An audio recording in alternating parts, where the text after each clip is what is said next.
42 days to the polls, and as we campaign for peace, Ododo was mired in violence over the weekend. And as a result, the NPP parliamentary candidate at that constituency, Nilante Bannerman, is accusing a member of parliament for the area, Nilante Vanderpoy, of masterminding the incident which took place there over the weekend. Police have launched investigations into the violence at Jamestown between supporters of the opposition NDC and the governing NPP over the weekend. In a video that has gone viral on social media, supporters of the two main parties were seen hurling stones at each other. Kweku Asante was in Jamestown and came through with this report. More than 10 persons sustained various degrees of injuries, some with cuts to their head, arm and abdomen, whilst others sustained bullet wounds.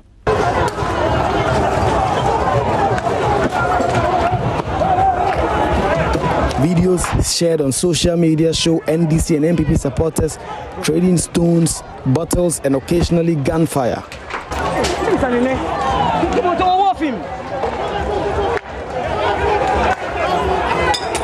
In the videos, some persons wearing NDC shirts and paraphernalia are seen vandalizing items in a one-story entertainment center said to be the base for the NPP.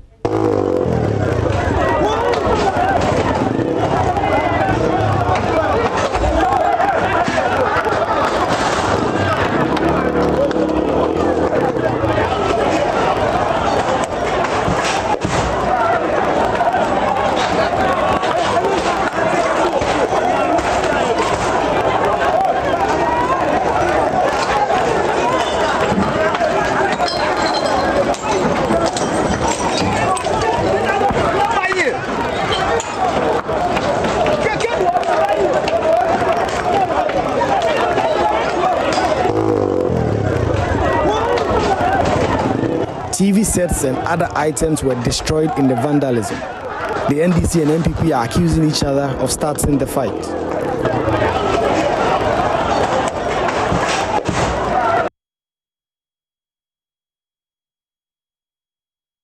You're live on JoyNews today. Now, we have gathered that Nilante Vanderpoy has been invited by the police for questioning.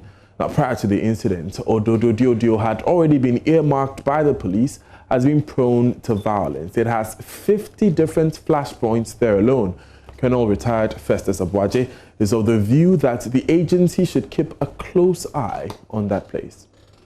Controlled by the NDC. Should the NDC now say because they are provoked by the presence of their opponent in their area, they're going to use firearms? So the bottom line is that the conduct of political parties in this country is reprehensible, cannot be justified. And it's very sad when you have party executives coming to explain that NDC started or NPP started. It shouldn't have happened. And as we inch closer to the December 7th poll, this year the campaigning has taken a different twist because of the COVID-19 pandemic. And so a lot of these, the parties, the two major parties, are using these walks as a means of campaigning and making their presence felt within the constituencies. Ododo, for instance, is a closely knit community. What would be your advice going forward as far as political activity is concerned, because they have to devise means of carrying out their messages? We cannot hold huge rallies anymore. And so these are the strategies deployed by the parties. Going forward, what will be your advice on how such political activity should be handled? There's nothing wrong with a peace march, even if it wasn't for COVID.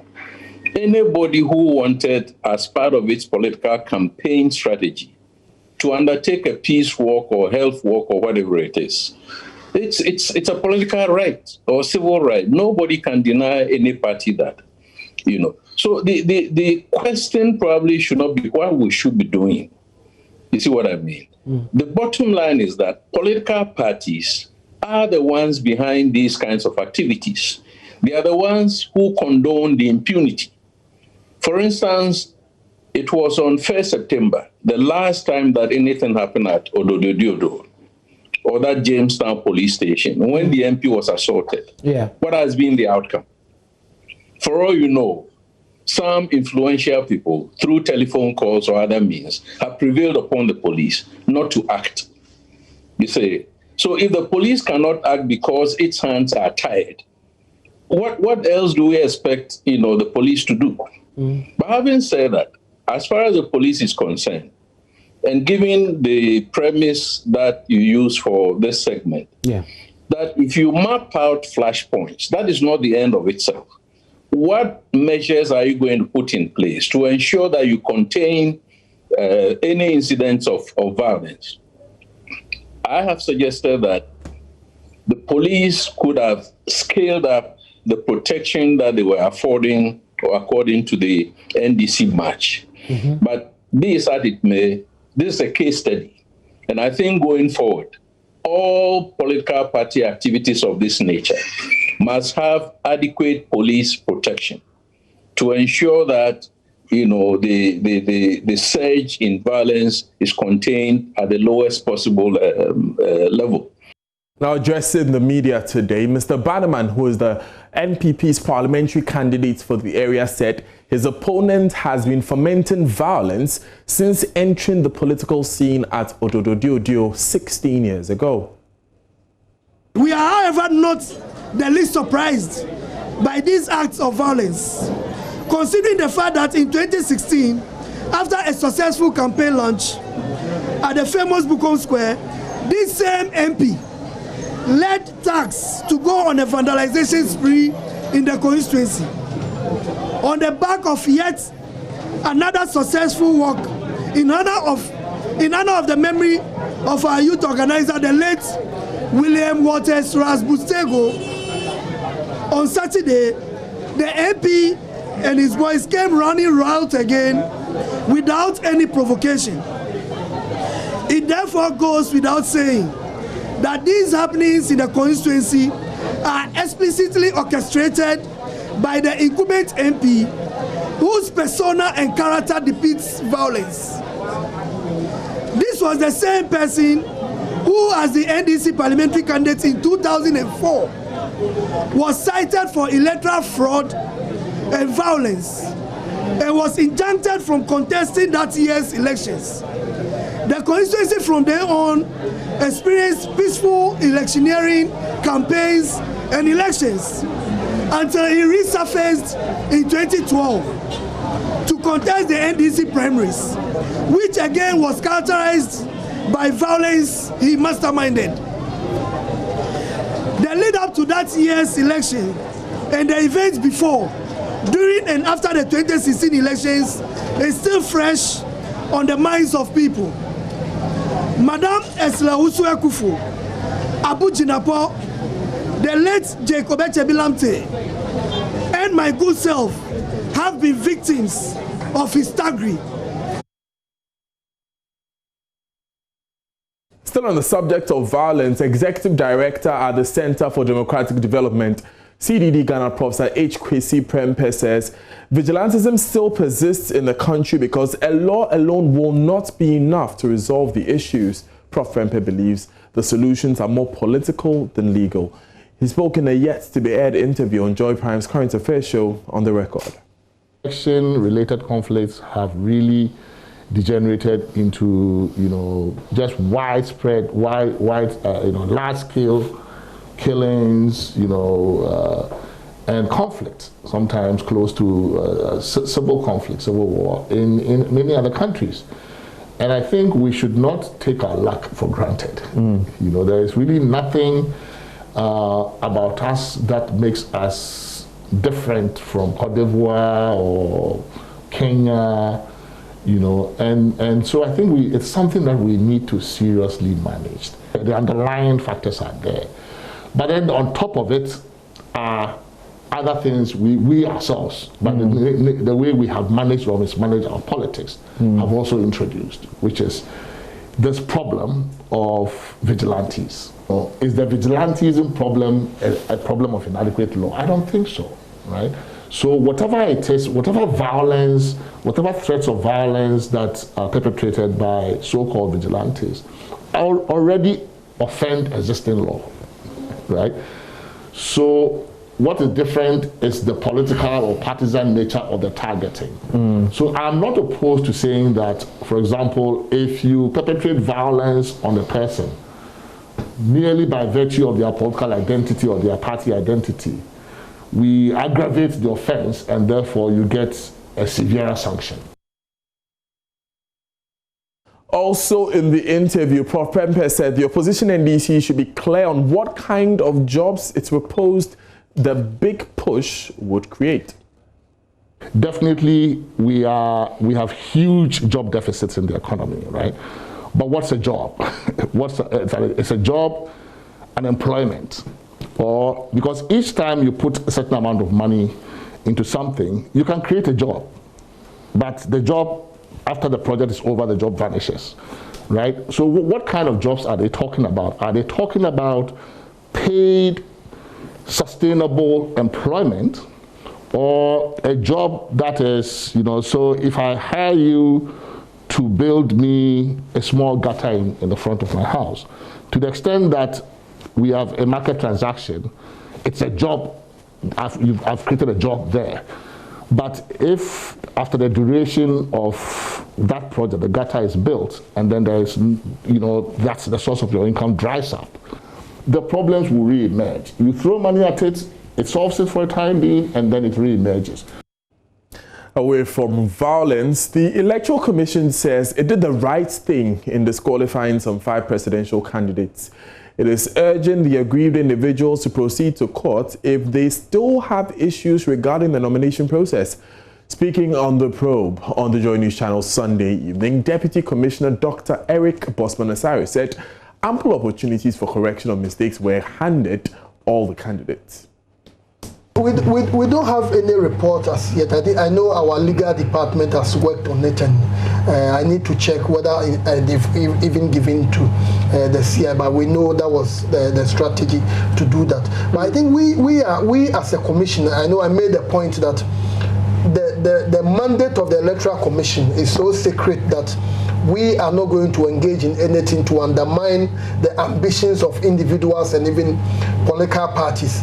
We need to be clear. Some of these activities, they border on criminality, forging of people's signatures, other things, and those were the things the commission looked at. And anyone who indicated that the commission didn't give him or her the chance to do the corrections is not being very factual to the people of this country. We went through the process. We shouldn't forget that there were 2 political parties. I think the PNC, they came very late, and when they came, it was even around 4 o'clock or so. And the exercise we finished around 4:30, and they had some minor corrections to be, and they were able to do that. So all the parties were given the chance, including the independent candidates. So as far as the Electoral Commission is concerned, we treated the parties and independent very, very fairly. So that's why we strongly believe that some of the actions, some of the things they did, they border on criminality. So we are referring to the appropriate courts. And for people to say they are taking the Electoral Commission to court, by the nature of our work, I think every month we go to court. How many cases? How many times have you been to court? I would say 1 month, 1 case. 1 month, 1 case in Accra. Regionally, we get several. By the nature of we understand that's how our system is set up, so that in case there is any misunderstanding, we don't argue, we don't fight, we use the legal processes. So it's a right thing for them to go to court. But I know as the commission, we've really done what we have to do.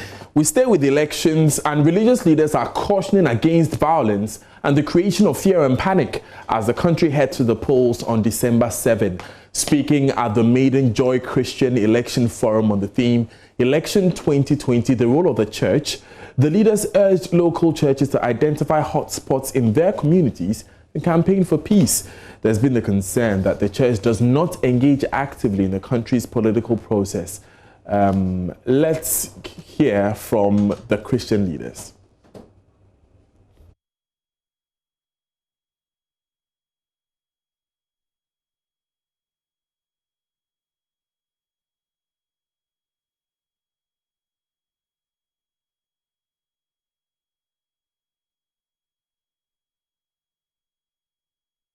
There's been a lot of prayer, and it's a choice you have to make to live and not die because of somebody's political ambition. Don't sell your soul. Make sure you are going to vote, and when it's time for counting, you go there, make friends, just share the joy and the happiness of seeing Ghana move on to another level. I believe with all my heart and with all the prayer we have prayed that we're going to have peace. So don't think of trouble. There's going to be peace, and we are going to come out successfully. Like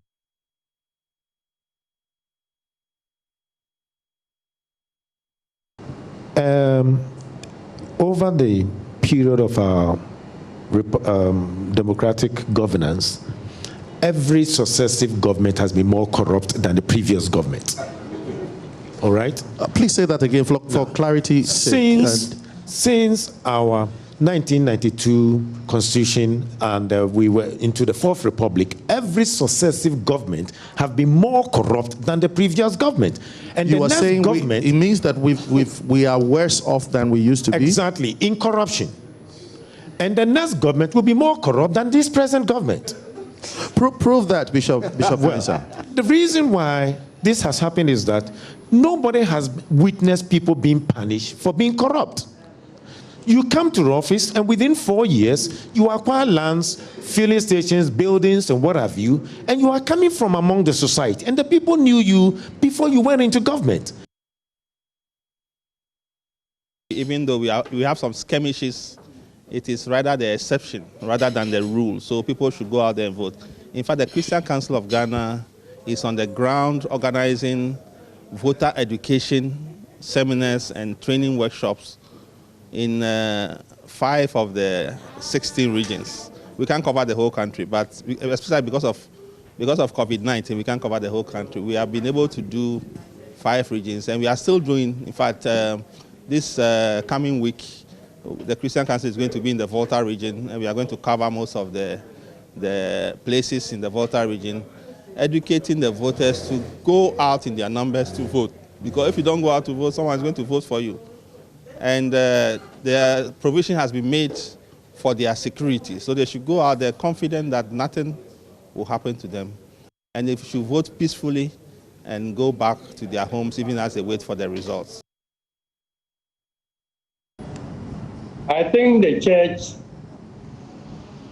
as previous speakers have noted, is one dimension of the human reality.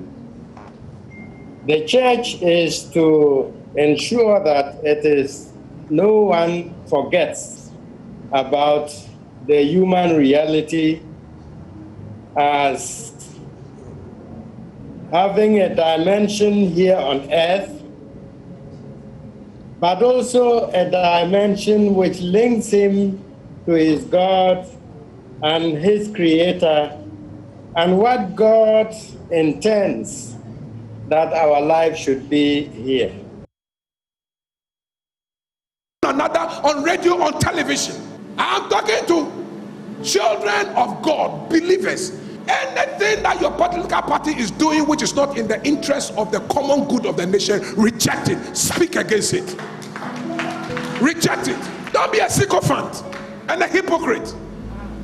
Your allegiance and your loyalty first is to God, then your family, then your nation, then your political party.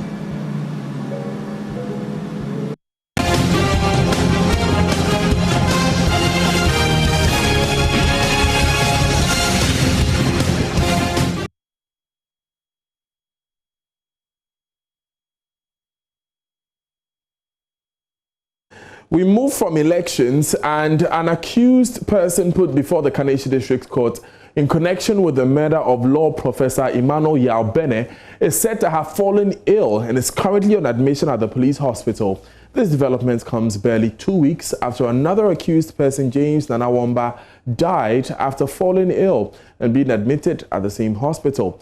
Police prosecutors, meanwhile, say another suspect has been apprehended. Court correspondent Joseph Akablay has the rest of the story. was allegedly murdered is at a Jingano mansion in Accra. His body was found days after with his hands tied and cloth stuffed in his mouth. Police commenced investigations, arresting 4 domestic workers at his residence and pressing a charge of murder against them. One of the 4, James Nana Womba, was later said to have confessed his involvement in a gruesome murder, leading prosecutors to ask that the remaining 3 be discharged by the Kaneshie District Court. He is said to have named 2 others as his accomplices. They are Opambo Eja Bedouin Cancer and Ebenezer Kwesi. Both have since been arrested. The prime suspect, James Womba, died at the police hospital where he was on admission after falling ill. Opambo Bedouin Cancer is also said to have fallen ill and currently on admission at the police hospital. Prosecutors therefore asked that the Kaneshie District Court adjourns proceedings. This was granted with the case adjourned to November 9 for continuation.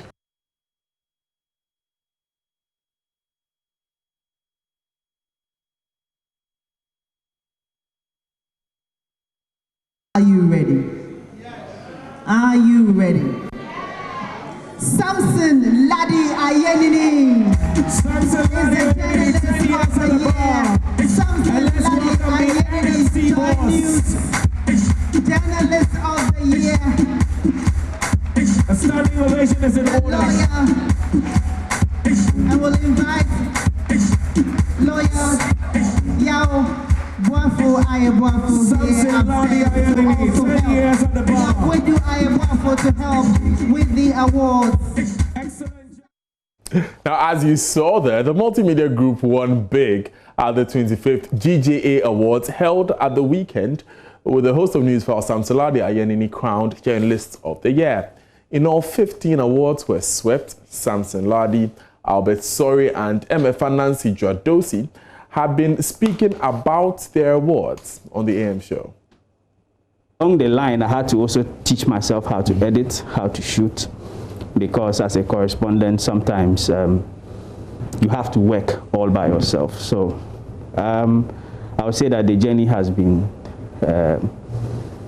interesting, I would say. And when I look back, I realized that over the time, I've managed to teach a lot of things that I didn't learn from school, I didn't learn from anybody else. I just use YouTube videos, internet search, try and error, and there are a lot of things I can do for myself today. Great, good to know. Nancy, let me ask, who inspires you?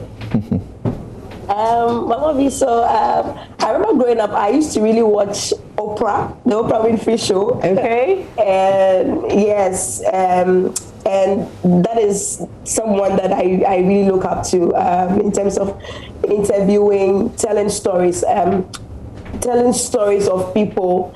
And then I realized that I found myself in this kind of reporting and telling stories in this way. But I mean, in Ghana, I look up to a lot of people. I mean, growing up, Mama V, I watched you host Today's Woman.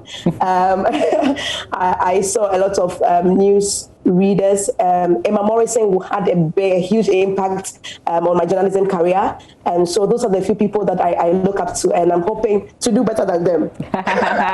Nice. I like that. Let me ask something, and then I've got a last one to ask you just before you leave us, Nancy. Something, who are the people that have inspired you? History today. Right. I watch Wolf. Okay. Wolf Blitzer. CNS. I watch him a lot, and I mean a lot. I know at their end they have tools that make what they do a lot more easier. So that's fine, but they must be people of metal. They must know what they are doing.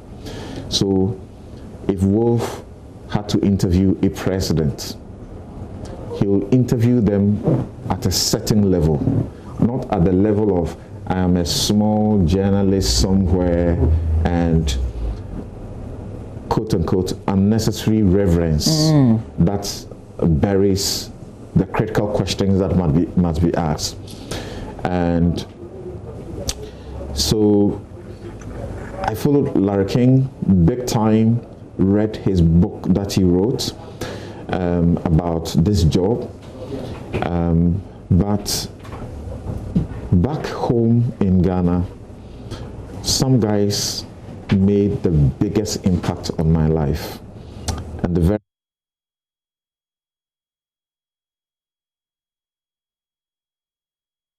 Hi, good afternoon. Welcome to Business. My name is Daryl Kwao. The IMF is pushing for some tax increases to help contain the rise in their stock and support government's quest to reduce dependency on aid. The fund raised these concerns at the launch of its Regional Economic Outlook report in Washington, D.C. George Afe has more. The IMF believes that this is part of several measures that government can consider to help deal with its rising debt stock. The fund, for instance, believes that Ghana's total debt stock in relation to the size of the economy in percentage terms would hit 77% by the close of this year. That might not be good for a low-middle-income country like Ghana and the pressure that it will put on government finances. The country's total debt stock currently stands at around 263 billion Ghana cedis, ending July this year.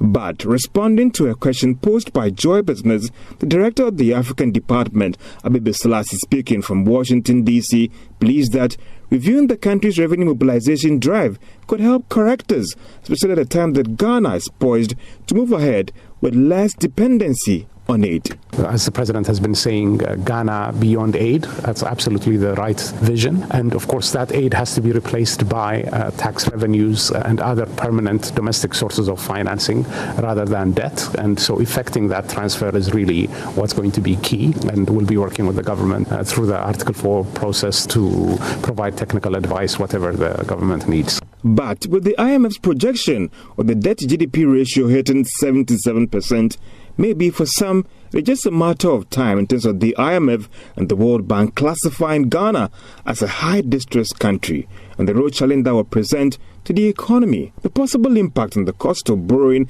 and how that would impact on government finances going forward.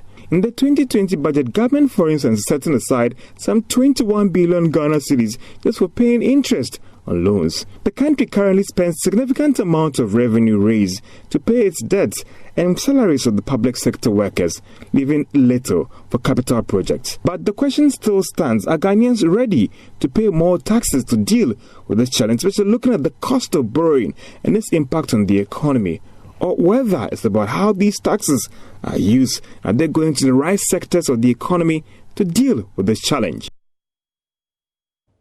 Now, the Chima Kwahoma Rural Bank is envisaging a rise in profit margins despite setbacks posed by the COVID-19 pandemic.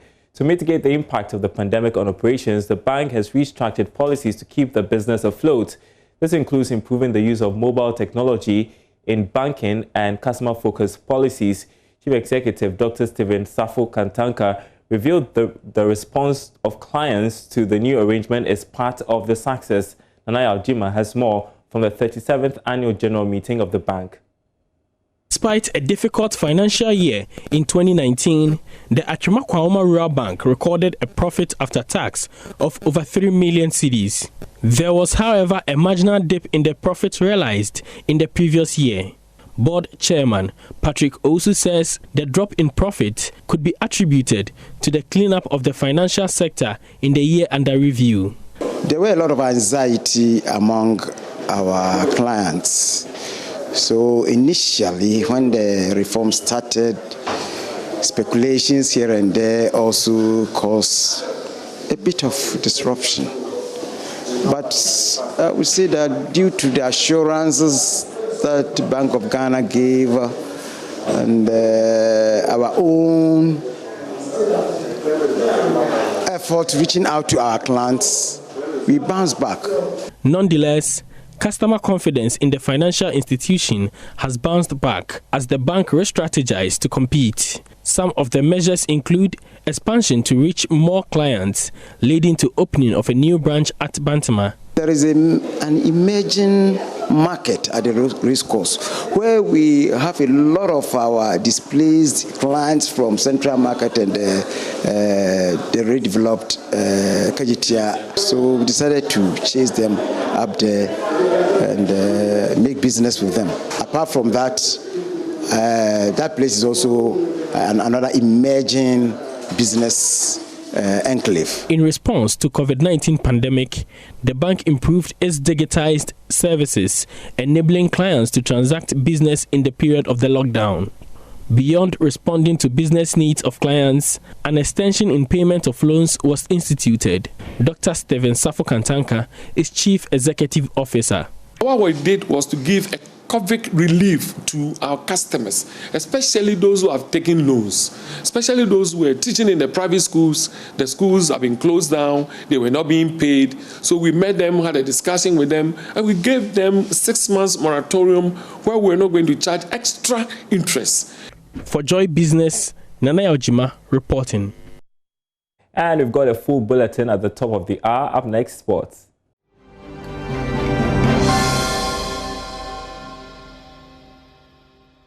Good afternoon. Welcome to Showbiz here on Joy News today. Now, multiple award-winning gospel star Joe Mettle has called for peace ahead of the upcoming general elections. In an interview on Daybreak Hits this morning, Joe noted that he will hold a 7-hour prayer and worship section for the general public for a peaceful election.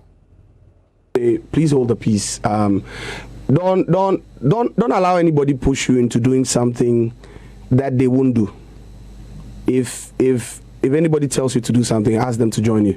If they can't join you, they can't do it. You can't also do it. Why would somebody go tell you to cause confusion when they themselves don't want to take their face to do it? It means it's not a right thing to do.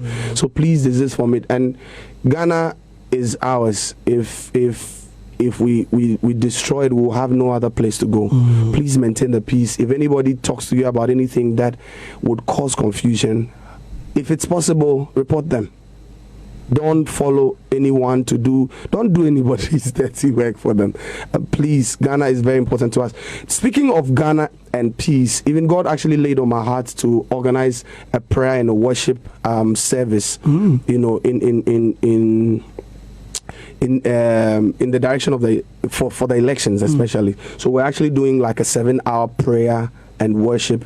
What we call it is Sing Over Ghana. Sing Over Ghana. 7 hours. 7 hours. So it's going to be back to back. People will keep coming in and out because of the COVID. Right. So like we'll have different sessions. So somebody can come in maybe just an hour. They can spend with us just in prayer and worship and can move out. So we'll be doing it for continuous 7 hours. And it's going to